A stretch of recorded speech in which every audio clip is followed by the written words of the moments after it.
ਆਰਫੇ ਖੜੀ ਮੀਆਂ ਮੁਹੰਮਦ ਬਖਸ਼ ਸਾਹਿਬ ਆਪ ਫਰਮਾਉਂਦੇ ਨੇ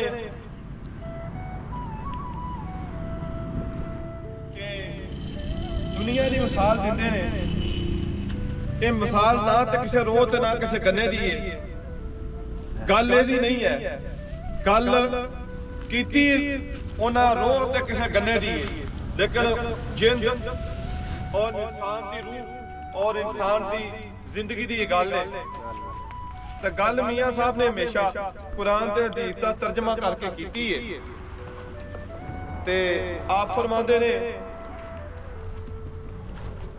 ओ फस गई जान सकंजे दे, ओ फस गई जान सकंजे अंदर ते जो वेलणे विच गन्ना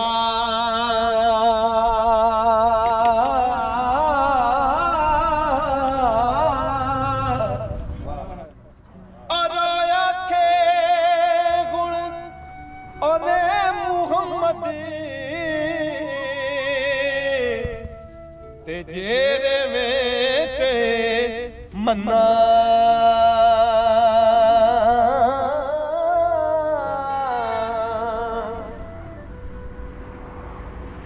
ए दुनिया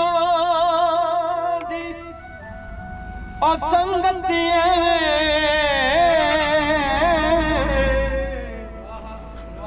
जिंज बाजार मुखाने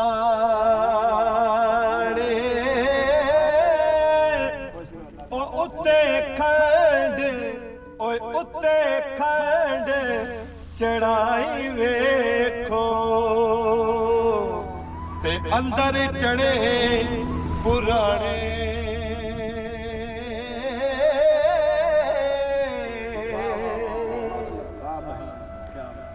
ते असना सिरीज ओ करिए ने की ते नस्लाती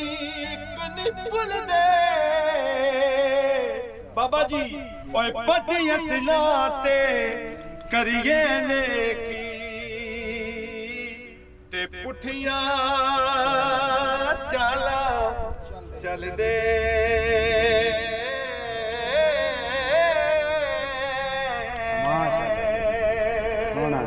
पति असलाते करिए ने की ते पुठिया चाला चल दे तेरा दे रात निस्बत आले हो राधे राधे हर कोई आखे ते मैं भी आखा दे ओ बिन मुर्शिद रायत नहीं आना ओ बिन मुर्शिद रा हथ नहीं आना ते मैं रुल मरते विच राधे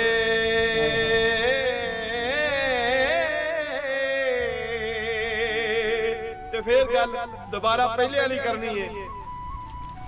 कि फस गई जान तो कहे दे ते जू वेलणे विच गलना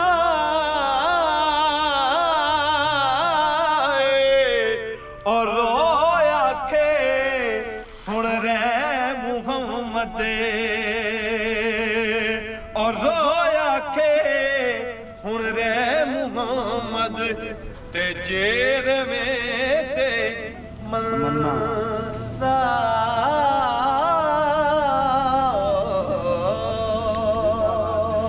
गल दा मजा है ते वीडियो लाइक ते शेयर जरूर करनी है ईमानदारी नाल।